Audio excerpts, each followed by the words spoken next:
Assalamualaikum warahmatullahi wabarakatuh. Hari ini saya akan menjawab pertanyaan yang sudah diajukan oleh mahasiswa mulai dari kelas A, kelas B, kelas C. Jadi saya mengambil atau akan menjawab beberapa pertanyaan secara random. Jadi mohon maaf tidak semua pertanyaan akan saya jawab dalam video ini, tapi saya memilihnya secara acak atau secara random ya. Sudah saya print, tidak semuanya, hanya beberapa saja dalam setiap kelas seperti itu ya. Dan semoga pertanyaan-pertanyaan ini dapat mewakili pertanyaan yang sudah diajukan oleh mahasiswa yang lain. Dan jawaban saya juga bisa sedikit atau banyak bisa mendapatkan pengetahuan baru atau mengertilah tentang materi bimbingan dan konseling yang pernah kita lalui sebelumnya.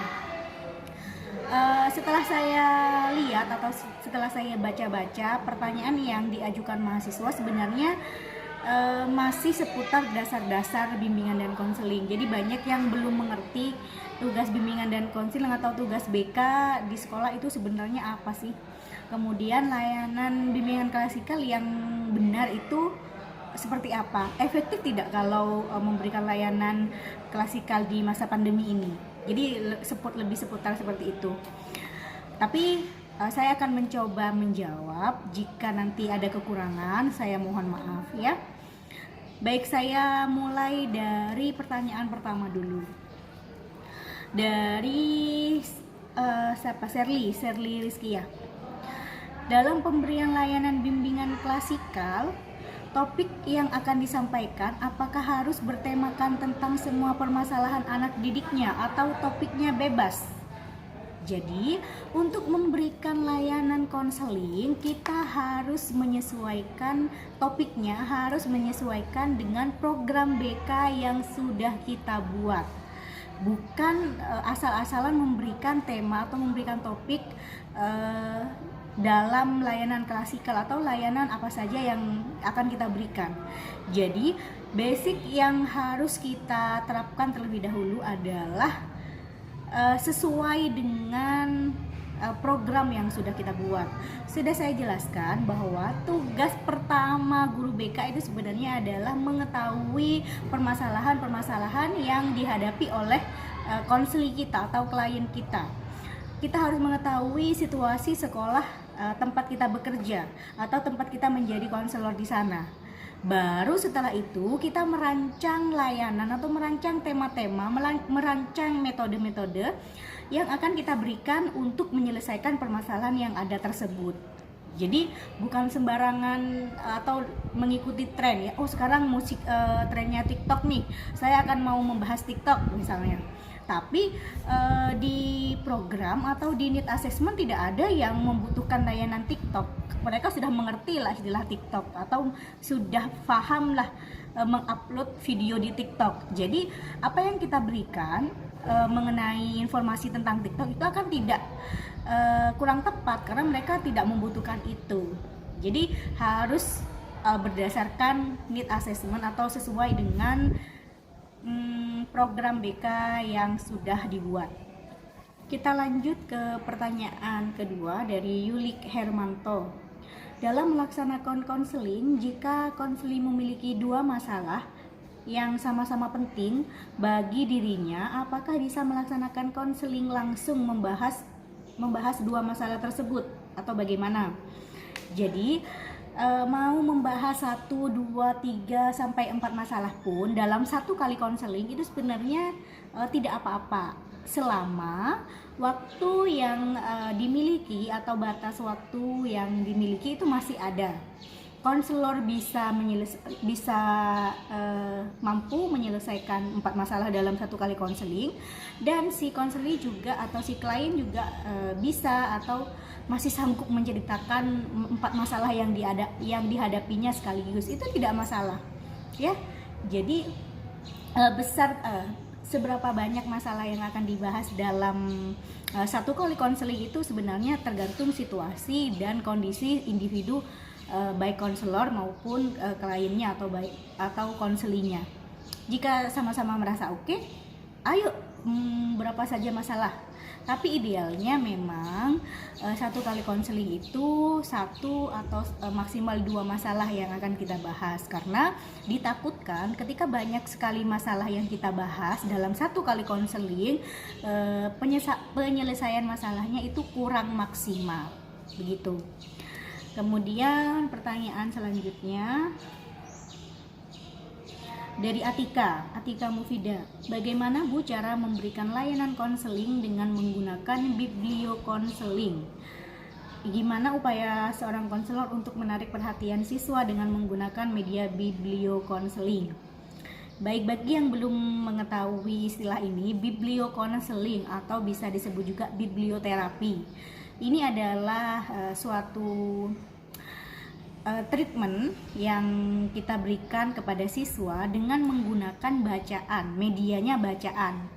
Bisa secara tertulis, boleh media tulis seperti biasanya tulis ya, maksudnya dicetak seperti novel, kemudian biografi, cerita pendek, atau koran, atau yang bacaan-bacaan yang lain, baik yang dicetak atau secara digital. Kan sekarang sudah ada e-book tuh, tidak perlu membeli buku yang sudah dicetak, tapi ketika kita punya file e-booknya, electronic book atau novel tune misalnya, kan sekarang sudah hits novel tune itu yang kita jadikan media untuk membantu menyelesaikan permasalahan siswa atau permasalahan seseorang. Nah, bagaimana sih cara agar individu bisa tertarik untuk membaca bacaan yang kita sajikan untuk menyelesaikan permasalahannya? Tentunya yang pertama, kita harus memilih bacaan yang sesuai dengan permasalahan hidupnya. Jangan sampai melenceng dari permasalahan yang dia miliki. Dia mempunyai permasalahan tentang keluarga, tapi bacaan yang kita berikan malah tentang teman-temannya atau masalah tentang persahabatan. Ini kan kurang nyambung dengan permasalahan. Ini apa maksudnya orang saya sama teman-teman? Tidak apa-apa, malah saya ingin tahu bagaimana sih cara mendekatkan diri dengan ibu. Nah, itu harus tema yang kita berikan, atau tema bacaan yang kita berikan harus sesuai dengan permasalahan individu. Yang kedua, bentuk dari tulisan itu haruslah menarik. Jangan hanya bacaan seperti di koran yang hanya tulisan saja, hitam putih gitu. Jadi harus kita cari media yang menarik, bacaan-bacaan yang menarik. Kalaupun itu dari buku, pilih buku yang menarik untuk dibaca, misalnya dengan ada ditambah dengan visual gambarnya, ada gambarnya, kemudian warna-warnanya itu menarik perhatian, karena apalagi karena kita memberikan biblioterapi atau bibliokonseling kepada siswa yang kurang senang membaca, seperti misalnya ya.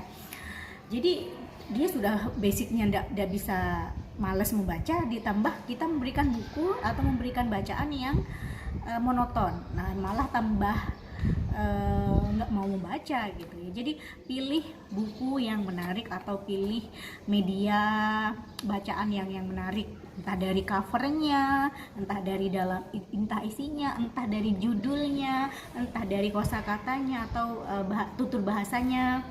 Itu dari saya. Dari Dina Yuniarti, apakah pemberian layanan bimbingan klasikal secara daring ini mampu menumbuhkan rasa percaya diri siswa di masa pandemi sekarang, Bu? Kan kadang siswa malu atau takut untuk bertanya kepada guru di grup chat kelas mengenai materi pembelajaran yang kurang mereka pahami. Nah, ini banyak sekali yang ditanyakan oleh mahasiswa ya. Gimana sih cara memberikan layanan bimbingan dan konseling pada masa pandemi ini, atau pada situasi seperti sekarang ini, yang mana pertemuan tatap muka itu dibatasi, baik di sekolah maupun di tempat-tempat umum yang lain.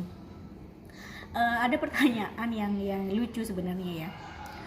Orang katanya mahasiswa tuh, orang kita mendengarkan secara langsung di kelas aja belum tentu ngerti, ini menjelaskan secara daring di video, atau hanya PPT saja, atau hanya modul saja. Ini gimana bisa ngerti gitu ya. Nah, ini sebenarnya tantangan bagi pendidik, bagi saya juga ya. Sekreativitas apapun saya membuat video atau mengedit video, jika keinginan siswa atau mahasiswanya itu juga tidak mau sama-sama berjuang istilahnya ya, aduh males kuliah online, aduh males lah lihat videonya Bu Ana atau lihat PPT-nya Bu Ana, mendingan tidur, atau kadang kita lupa kalau ada kuliah termasuk saya. Jadi sebenarnya itu tantangan dalam masa pandemi ini ya, tentunya ada plus dan minusnya. Nah, berbicara layanan bimbingan dan konseling pada masa pandemi ini, sebisa mungkin pertama, seorang guru, dosen, konselor itu memang dituntut untuk mengetahui atau mengerti teknologi. Jadi tidak gaptek ya. Karena kalau situasi situasi pandemi ini kan tatap muka dibatasi. Mau tidak mau kita harus menggunakan media atau teknologi yang bisa menyampaikan materi yang ingin kita sampaikan, seperti video, kemudian paling tidak voice note, kemudian lagi PPT. Itu kan semuanya harus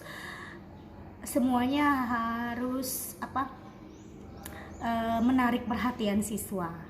Nah, itu sebenarnya dari media dan pertama dari media dan dari metode yang akan kita berikan sebenarnya ya.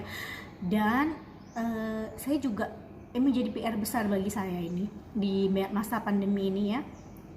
Ketika saya sudah semangat bikin video, ngedit sedemikian rupa sampai nggak tidur semalaman, ketika sudah saya upload, banyak sekali komen-komen, Bu, nggak bisa download, Bu, paketan habis, kemudian ya banyak sekali lah. Dan itu menyurutkan semangat saya untuk membuat video kembali gitu. Nah, itu salah satu tantangan terbesar oleh guru, dosen, konselor dan lain sebagainya di masa pandemi ini. Tapi satu hal yang harus Anda ingat, yang penting Anda harus berusaha menyelesaikan kewajiban Anda, yaitu memberikan pengajaran atau memberikan layanan sesuai dengan tanggung jawab atau kewajiban Anda. Itu saja menurut saya ya, itu dari saya pribadi. Jika Anda punya pendapat lain, silahkan kemukakan ya di grup WA. Kemudian ini pertanyaan dari Rizky Dwi Ilhami. Cita-cita saya, Ibu mau jadi guru BK, dan nantinya cita-cita saya melenceng dari guru BK menjadi DPR. Apakah BK masih bisa diterapkan? Kehidupan manusia itu tidak ada yang bisa menjamin atau tidak ada yang bisa menebak ya. Dan jurusan saat kuliah pun tidak akan menentukan kehidupan Anda akan seperti apa. Maksudnya sekalipun itu jurusan dokter ya, sekalipun itu jurusan kedokteran, belum tentu mahasiswa yang lulusan kedokteran akan menjadi dokter. Semuanya ada pada usaha dan takdir atau ketentuan Allah gitu. Nah, pertanyaan ini sering sekali saya bahas. Anda mau jadi apapun terserah Anda. Boleh, tidak harus jadi guru BK ya. Boleh Anda mau jadi apapun sesuai dengan jati diri Anda, keinginan Anda selama ini, boleh, tidak apa-apa. Tapi memang ilmu yang kita dapat dalam perkuliahan ini bukan hanya di jurusan BK, di jurusan apapun akan tetap bisa kita terapkan. Minimal tentang rasa empati, tentang rasa mengerti pertemanan, mengerti perasaan orang lain, mengerti menghormati orang lain yang lebih tua, yang menghormati teman-teman, menghormati adik kelas. Nah, itu pelajaran hidup yang akan kita dapat dalam dunia perkuliahan ini. Memang terdengar klise atau terdengar klasik, tapi memang kita akan belajar di dunia ini, di dunia pendidikan ini, atau belajar di kampus ini, bagaimana cara berhadapan dengan dosen atau berhadapan dengan teman. Kita jadi punya koneksi teman, misalnya jadi DPR, ini ada teman saya yang kesusahan. Nah, itu sebisa mungkin hidup kita berguna bagi orang lain. Jadi nggak apa-apa kalian mau jadi apa saja, terserah ya. Ya asal tidak merugikan diri sendiri dan orang lain, dan bisa membantu sesama. Itu yang diharapkan dalam kehidupan kita. Oke, selanjutnya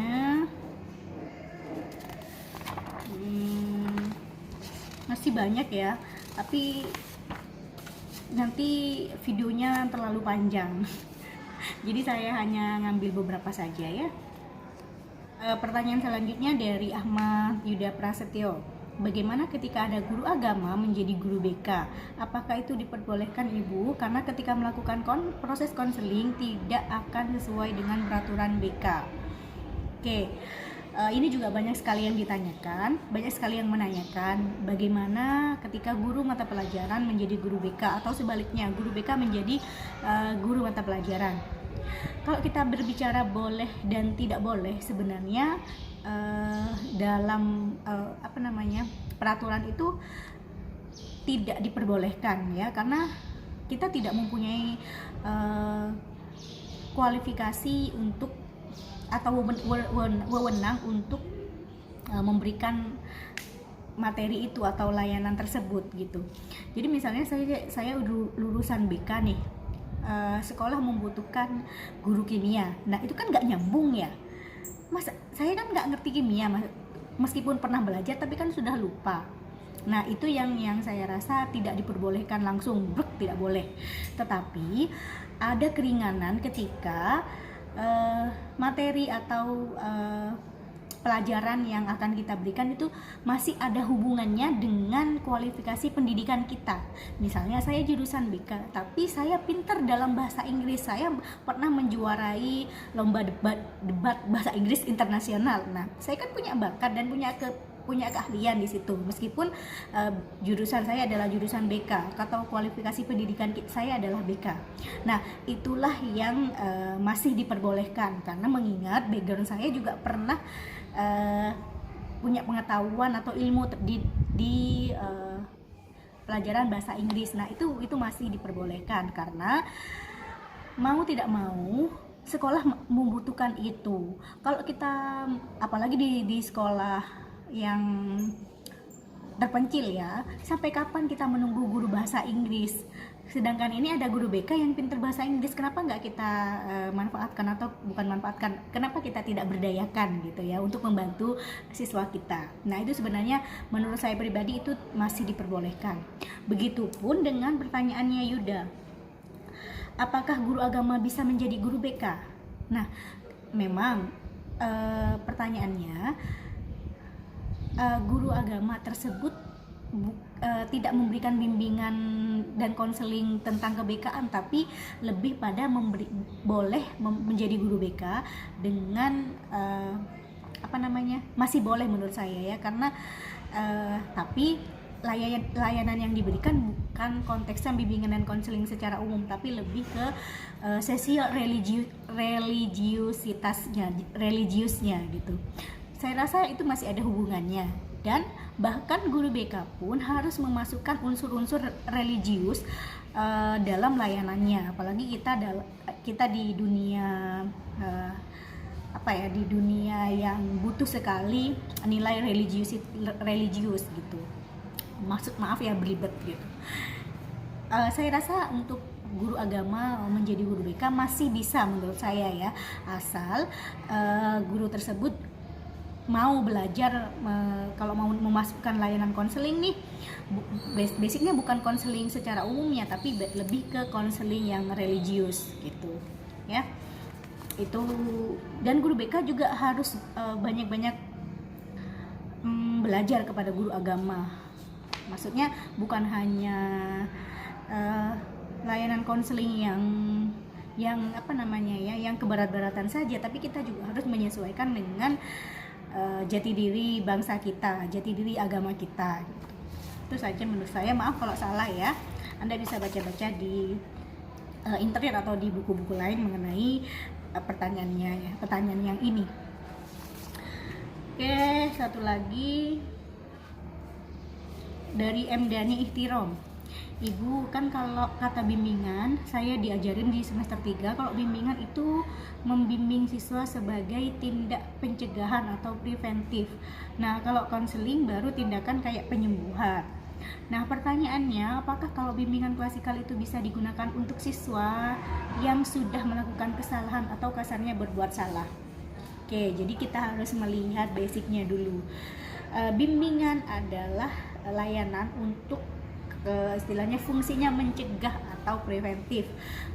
Baru konseling itu layanan yang diberikan untuk mengobati atau memberikan treatment yang sudah punya masalah nih, atau berfungsi atau fungsinya adalah kuratif atau penyembuhan gitu ya. Apakah layanan bimbingan klasikal ini bisa dilakukan pada siswa yang sudah punya kesalahan gitu, kasarnya sudah berbuat salah gitu? Sebenarnya bisa-bisa saja, tetapi memang efektif tidak efektifnya itu perlu kita lihat kembali, atau perlu kita lihat nih, misalnya contoh nih, kita memberi dari program BK, siswa di sekolah ini butuh layanan tentang narkoba.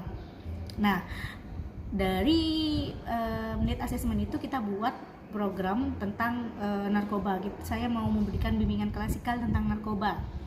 Saya mau mendatangkan